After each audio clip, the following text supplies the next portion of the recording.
민수기 6장 22절에서 27절 말씀을 통해서 제사장의 축복이라는 제목으로 하나님 말씀을 함께 나누겠습니다. 여러분, 하나님과 우리와의 관계는 어떤 관계입니까? 하나님은 우리의 아버지가 되시죠. 우리는 그분의 자녀가 되는 것입니다. 부모님들은 자녀를 키워봐서 알 겁니다. 부모님들 마음 가운데는 내 자녀가 잘 됐으면 좋겠다. 그런 마음을 부모님들은 다 가지고 있을 것입니다. 이게 부모 마음이죠. 그러면 하나님께서 우리를 향한 하나님의 마음은 어떠실까요? 하나님은 얼마나 우리를 사랑하시면 자기 독생자를 죽기까지 내어주셨을까요? 제가 축도를 하기 전에 꼭 선포하는 말씀이 오늘 우리가 읽은 본문의 말씀이죠. 잘 아시지만 24절부터 26절에 있는 말씀을 제가 축도 전에 늘 하면서 축도를 합니다. 다시 한번 볼까요? 여호와는 내게 복을 주시고 너를 지키시기를 원하며, 여호와는 그의 얼굴을 내게 비추사 은혜 베푸시기를 원하며, 여호와는 그 얼굴을 내게로 향하여 드사 평강 주시기를 원하노라. 여러분, 이 말씀의 이 출처, 이 말씀이 어디서부터 왔습니까? 하나님께로부터 온 거라는 거죠. 그러니까 하나님께서 모세에게 말씀하시고, 모세는 아론과 그의 아들들, 특별히 여기 제사장들이죠. 그 제사장들을 향하여 이스라엘 백성들에게 이렇게 선포하라고 하신 거예요. 그러니까 너희 제사장들은 이스라엘 자손을 위하여 이렇게 축복하라 라고 24, 25, 26절을 말씀한 거예요. 이거 누가 그럼 시킨 겁니까? 하나님이 시킨 거예요. 여러분, 우리가 하나님의 마음을 품어야 할 이유는 우리가 하나님의 마음을 닮아가기 위해서죠. 예수님께서 제자들을 파송하시면서 너희들 어느 집에 들어가든지 그 집이 평안하기를 빌라, 복을 빌어주라 그랬어요. 그 집에 들어가서 그 저주하거나 그런 말 하지 말아라. 그 이유가 뭐래요? 그 평안하기를 빌라는 게, 만약에 그 집에 평안이 받을 만한 그릇이 되면, 평안이 임할만 하면 거기 임할 것이고, 만약에 그 집이 그 평안을 받을 만한 그릇이 안 되면 그 평안이 누구에게 온대요? 나에게 오는 거예요. 나에게. 그렇기 때문에 우리가 어느 집에 가든지 어느 사업장을 가든지 먼저 기도할 때 이곳이 평안하도록 그 평안을 위해서 기도하라라고 말하고 있어요. 저는 오전에도 말씀을 드렸지만 우리 교우들이 모두가 다 하나님의 그 복을 받기를 간절히 원하는 사람이에요. 누구보다 원합니다. 그래서 제가 시편 119편 122절의 말씀에 보면 주의 종을 보증하사 복을 얻게 하시고 교만한 자들이 나를 박해하지 못하게 하소서. 주의 종을 보증하사 복을 얻게. 여러분, 보증 언제 씁니까? 은행에 가면 아무나 대출 해줘요? 대출 아무나 안 해줍니다. 당신 재산 있어요? 없는데요. 근데 우리가 뭘 믿고 당신에게 돈을 내어줍니까? 그 다음에 자격이 안 되면 뭘 세우라고 그래요? 보증인 세우라고 그래요. 보증인도 뭐 어느 정도 뭐 이제 재산이 있거나 직장 생활을 하거나 뭐 이런 사람이 와서 보증을 서는 거죠. 보증을 서라고 그래요. 제가 하나님 앞에 이렇게 고백합니다. 하나님, 제가 우리 성도들을 위해서 보증 설 테니까 우리 성도들 하나님 복 주세요. 제가 보증인이에요. 여러분들의 보증인. 하나님 앞에 복을 달라고 할 때 너 보증 없잖아 그러면 우리 목사님이 보증이에요. 근데 여러분, 그거 아십니까? 우리가 하나님의 복을 받기 원한다면 먼저 복을 받을 그릇을 준비해야 돼요. 복을 받을 그릇이 뭐냐? 이제 성경은 나중에 보시고 저를 보시면 돼요. 복을 받을 그릇이 뭐냐? 복 받을 그릇이 뭐냐? 여러분, 이 말에 어떻게 반응하십니까? 사촌이 땅을 사면 배가 아프다. 사촌이 땅 사면 배가 아프다. 사촌이 건물 사면 배 더 아프다. 사촌이 차를 바꿨네, 외제차로. 배가 아프네. 여러분, 이런 마음을 갖고 있는 사람에게 하나님이 복을 주실 수 있을까요? 생각을 해보세요. 이렇게 복을 빌어주라 그랬는데 저 사람이 잘 됐네, 정말. 얼마나. 근데 그 마음이 우리 안에 정말 진정으로 축복해주는 마음이 있는가, 아니면 배 아픈 마음이 있는가? 우리 자신을 점검해 봐야 돼요. 너 정말 잘 됐다. 내가 그렇게 잘 되길 바랬는데, 그렇게 기도했는데 정말 축하한다. 이거 정말로 복을 빌어줄 수 있는 그 마음이 우리가 먼저 돼야 하나님 축복을 받을 수 있는 거예요. 성경에 아브라함의 아들 이삭이죠. 이삭이 그 그랄이라는 지역에 갔는데 흉년이 들었어요. 그래서 그 지역을 벗어나려고 그랬는데 하나님이 말씀하시기를 너는 이 지역에 거하라. 이방 땅으로 내려가지 말아라. 그래요. 그래서 이삭이 하나님의 말씀대로 순종합니다. 그랬더니 그 모든 흉년인데 흉년일 때는 뭘 해도 다 안 되는 거 아닙니까? 근데 성경에 보니까 이삭이 그 땅에 농사해서 그 해에 100배를 얻었더라. 100배를 얻었대요. 그리고 성경에 이제 보여주기를 여호와께서 복을 주심으로 그 사람이 창대하고 왕성하여 마침내 거부가 됐더라. 기근 중에 농사가 100배로 된다는 것은 있을 수 없는 일이에요. 근데 하나님의 말씀에 순종했더니 그렇게 살아봤더니 하나님 그런 복을 주시더라는 거예요. 그리고 거부가 되었더라. 보통 부자를 우리는 거부라고 하지 않습니다. 그냥 돈 좀 있고 그냥 좀 있는 사람을 그냥 뭐 중산층이다 이렇게 말하지 거부라고 하지 않아요. 이삭은 거부래요. 어마어마한 하나님의 복이 그 이삭의 삶에 부어졌다는 거 아닙니까? 그런데 그 이삭이 복 받는 것을 그 주위의 사람들이 좋아할까요? 싫어할까요? 싫어하죠. 이 블레셋 사람들이 시기해서 그 아브라함 때 팠던 우물들을 그 사람들이 그냥 가서 다 덮어버려요. 메꿔버린단 말이에요. 그러니까 이삭이 가서 이거 우리 아버지가 팠던 우물이네 하고 도로 팠어요. 그랬더니 그 지역 사람들이 와서 뭐라고 그러냐면 이거 우리 지역에 있는 거니까 이거 우리 거야. 말이 됩니까? 이게 지금? 아니 아버지 아브라함 때 아브라함이 팠던 우물이니까 당연히 이삭 거잖아요. 근데 자기네 거라고 우기는 거예요. 그러니까 이삭이 그 다툼에서 그냥 나와요. 그리고 그 우물의 이름을 에색이라 다툼이라 하고 또 와서 다른 우물을 그것도 아브라함 때 팠던 우물을 다시 파요. 근데 또 그 지역에 있는 사람들이 와가지고 이거 또 자기네 거라고 우기는 거예요. 그 우물의 이름은 신나예요. 그러니까 이삭이 충분히 싸워서 내 거라고 이길 수 있는 상황인데 임임에도 불구하고 그냥 내려놓고 그냥 나와요. 그리고 다시 다른 우물을 팠는데 거기선 다툼이 없었더라. 그래서 그 이름을 르호봇이라고 하고 이제는 여호와께서 우리를 위해 넓게 하셨으니 우리가 이 땅에서 번성하리로다. 여러분 이삭의 삶을 통하여 우리에게 보여주는 게 뭡니까? 이삭이 다투지 않죠? 그거 내 건데 당연히 아버지 때 쓰던 거 내 건데 자기네 거라고 우기는 걸 그걸 대고 가서 싸우지 않더라. 다투지 않더라. 그냥 내려놓고 나왔다는 거죠. 이삭을 통하여 우리에게 하나님의 그 온유한 심령을 보여주지 않습니까? 그리고 세상의 욕심을 내려놓잖아요. 하나님 알아서 교통정리하시겠지. 우리가 하나님의 복을 받기를 원한다면 먼저 우리가 해야 될 게 있는데 뭐냐면 마음 개간을 해야 돼요. 우리의 마음이 복을 받을 만한 그릇이 되어져야 되는 거예요. 이게 먼저예요. 내가 하나님의 마음을 품지 않고 우리 마음 가운데 미움과 질투, 시기로 가득 차 있으면 거기에 어떻게 하나님의 복이 부어질 수가 있겠습니까? 그래서 우리가 옥토밭을 만들기 위해서 돌짝도 제거해야 되고 가시덤불도 갈아 엎어야 되는 거예요. 그리고 하늘로부터 임하는 하나님의 복을 기대하셔야 돼요. 그러니까 마음의 준비가 먼저라는 거죠.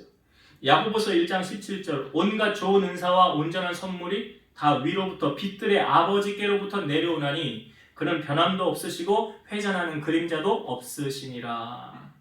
온갖 좋은 것이 다 누구로부터 온대요? 세상으로부터 오는 거 아니에요. 사람들로부터 오는 건 아니고요. 하나님께로부터 온대요. 빛들의 아버지께로부터 내려오나니. 그러니까 이삭이 농사지어 100배가 되고 거부가 된 것은 세상 사람들이 이삭 부자 되게 한 거 아니죠. 하나님이 거부 만드신 거 맞죠. 하나님이 하신 일이에요. 그러니까 우리의 마음 바탕이 먼저 복을 받을 준비가 우리가 되어져야 하나님의 한량없는 은혜가 우리의 심령 안에 흘러넘치는 거예요. 내가 복받을 그릇을 딱 갖추고 나면 하나님이 거기 부어주시는 거예요. 하나님이 우리에게 복 주실 때 가장 염려하는 부분이 뭐라고 그랬습니까? 설교할 때 제가 자주 얘기했던 부분인데 하나님이 가장 염려하는 부분, 내가 얘 복 주면 얘 타락하면 어떡하지? 얘 나 모른다고 하면 어떡하지? 내가 복 준 건데 지가 잘해서 복을 받았다고 그러면 그거 어떡하지? 그러니까 하나님이 기드온의 300명사로 13만 5천을 물리친 것은 너 300명으로 싸워 이기면 네가 잘했다고, 네가 싸움 잘해서 이겼다고 할래? 아니면 내가 잘 싸워줘서 이겼다고 할래? 어느 게 맞겠어요? 그러니까 하나님이 원하시는 게 뭔가 잘 생각을 해보세요. 그래서 먼저 우리가 하나님의 복을 정말 간절히 구한다면, 하나님 나 복 받는 자로 살기 원합니다 라고 한다면 먼저 마음 개간을 하셔야 돼요.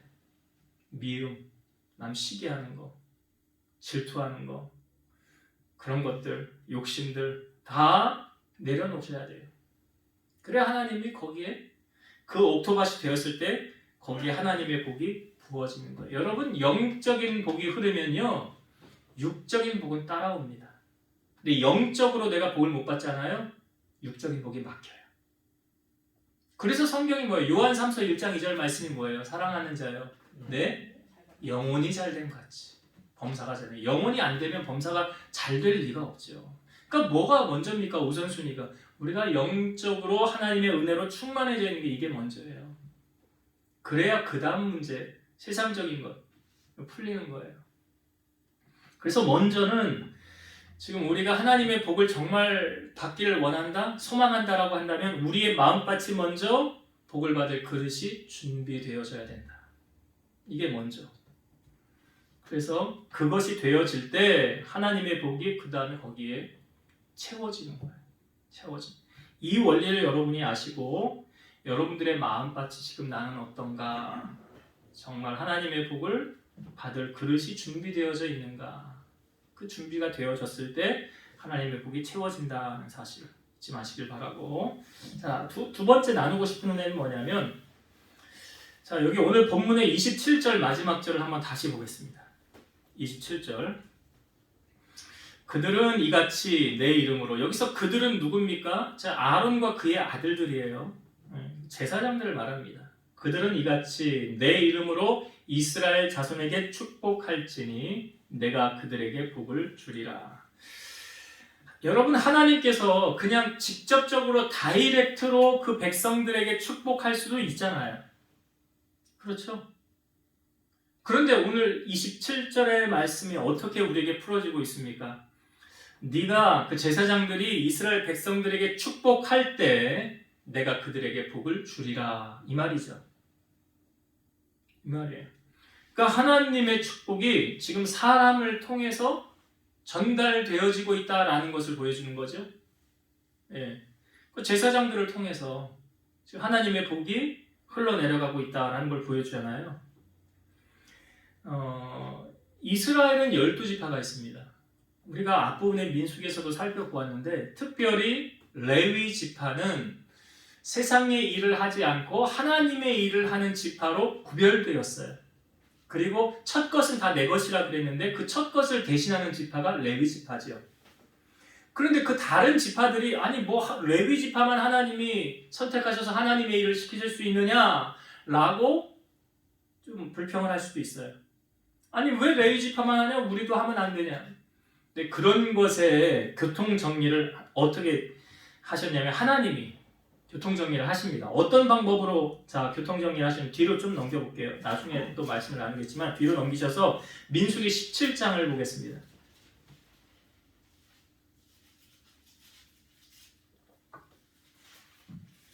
민수기 17장 1절부터 볼게요. 여호와께서 모세에게 말씀하여 이르시되 너는 이스라엘 자손에게 말하여 그들 중에서 각 조상의 가문을 따라 지팡이 하나씩을 취하되 곧 그들의 조상의 가문대로 그 모든 지휘관에서 지팡이 12를 취하고 그 사람들의 이름을 각각 그 지팡이에 쓰되 레위의 지팡이에는 아론의 이름을 쓰라. 이는 그들의 조상의 가문에 각 수령이 지팡이 하나씩 있어야 할 것임이니라. 그 지팡이를 회막 안에서 내가 너희와 만나는 곳인 증거계 앞에 두라. 내가 택한 자의 지팡이에는 싹이 나리니 이것으로 이스라엘 자손이 너희에게 대하여 원망하는 말을 내 앞에서 그치게 하리라. 모세가 이스라엘 자손에게 말하며 그들의 지휘관들이 각 지파대로 지팡이 하나씩을 그에게 주었으니 그 지팡이가 모두 12이라. 그 중에 아론의 지팡이가 있었더라. 모세가 그 지팡이를 증거의 장막안 여호와 앞에 두었더라. 그러니까 하나님께서 모세에게 각 12지파의 각자 지팡이 하나씩 가져와라 그런 거예요. 그리고 그 지팡이에다가 그 지파 이름을 쓰라는 거죠. 그리고 레위 지파 이름에는 아론의 이름을 쓰라고 그러는 거예요. 하나님이 이 일을 왜 행하셨느냐? 자, 8절부터 또 볼게요. 8절부터 이튿날 모세가 증거의 장막에 들어가 본즉 레위 집을 위하여 낸 아론의 지팡이에서 움이 돋고 순이 나고 꽃이 피어서 살구 열매가 열렸더라. 모세가 그 지팡이 전부를 여호와 앞에서 이스라엘 모든 자손에게로 가져오매 그들이 보고 각각 자기 지팡이를 집어 들었더라. 자, 어떻게 됐대요? 지팡이가 12지파 가운데 다른 지파의 지팡이는 그냥 그대로 있는데 레위 지파 아론의 지팡이는 어떻게 됐대요? 거기서 순이 나고 꽃이 피고 살구 열매가 맺혔더라. 여러분 생각해 보세요. 지팡이는 생명력이 있습니까? 없습니까? 없어요. 죽어있는 나무예요. 지팡이는 죽어있는 거, 뿌리로부터 올라와야 되잖아. 근데 죽어있는 나무가 어떻게 됐대요? 순이 나고 꽃이 피고 살구 열매가 맺혔더래요. 하나님께서 왜 이 일을 행하셨느냐? 10절 여호와께서 또 모세에게 이르시되 아론의 지팡이는 증거계 앞으로 도로 가져다가 거기 간직하여 반역한 자에 대한 징표가 되게 하여 그들로 내게 대한 원망을 그치고 죽지 않게 할지니라. 지금 제가 앞부분에 말씀드렸던 아니 왜 레위 지파만 그래야 돼? 왜 얘네만 선택받은 거야? 왜 얘네만 하나님의 일을 해? 이거에 대한 원망, 이거에 대한 불평, 여기 반역, 그걸로 말미암아 하나님의 진노를 사게 될까봐 하나님이 지금 이 일을 행하신 거예요. 그래서 모세의 법궤 안에는 세 가지가 들어있다고 그랬죠? 십계명이 새겨진 돌판하고 만나를 담은 금항아리하고 아론의 지팡이, 이 세 개가 들어가 있는 거예요. 그 법궤 안에. 그래서 하나님께서 이 일을 왜 행하셨습니까? 11절까지 모세가 곧 그같이 하며 여호와께서 자기에게 명령하신 대로 하였더라. 그러니까 이 반역에 대한 그것에 대한 불평과 원망하지 못하도록 하나님께서 지팡이로 확증시켜 준 거예요. 지팡이로. 그러니까 이것은 선지자를 통해 흐르는 하나님의 축복이 있다. 제사장을 통하여 흐르는 하나님의 축복이 있다. 잘 아시지만 여러분 엘리야라는 사람이 그 엘리사가 엘리야를 따라다녔죠. 엘리야가 불말과 불병거를 타고 하늘로 승천했지요. 그 다음에 어떤 일이 있었냐면 엘리사가 걸어갈 때 그 옆에 베델이라는 지역에서 그 작은 아이들이 그 성읍에서 나와서 엘리사를 향하여 이렇게 말합니다. 대머리여 올라가라, 대머리여 올라가라.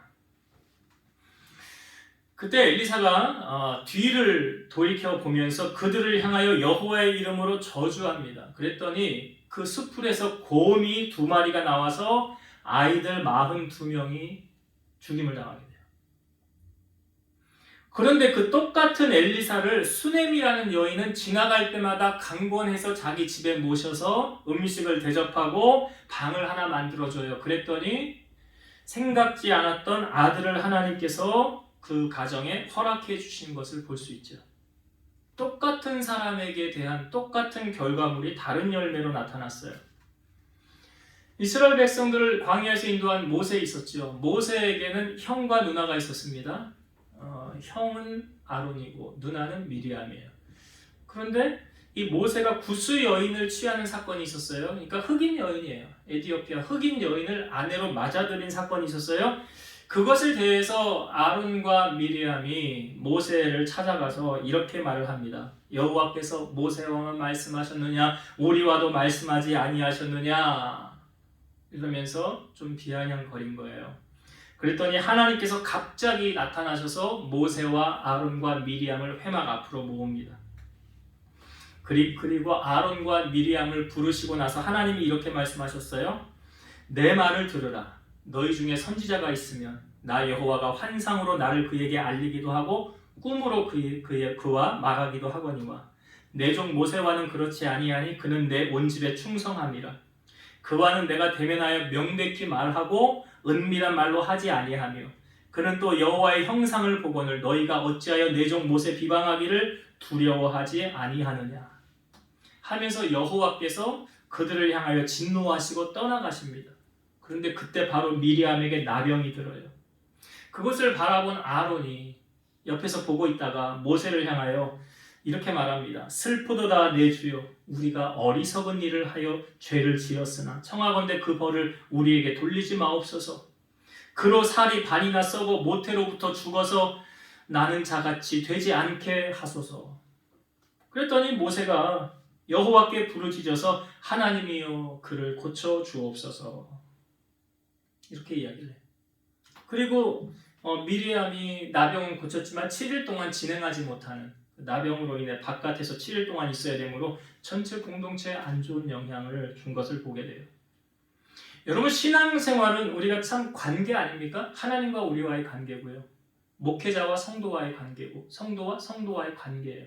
그러니까 신앙생활은 참 관계로 맺어져 있는 것인데 이 목회자와 관계가 저는 참 중요하다고 생각해요. 왜냐하면 목회자하고 관계가 틀어지면 은혜 받을까요? 못 받을까요? 은혜 안 됩니다. 먼저 은혜가 안 돼요. 말씀에.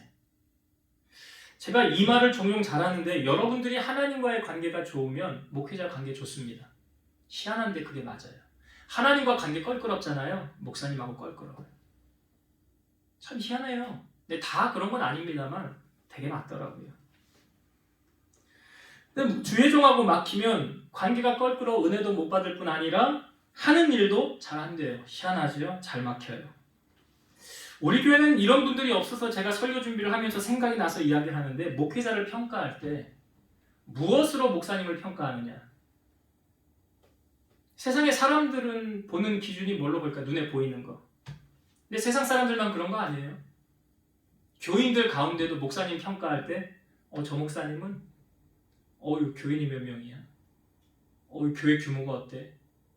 이런 걸로 평가를 해.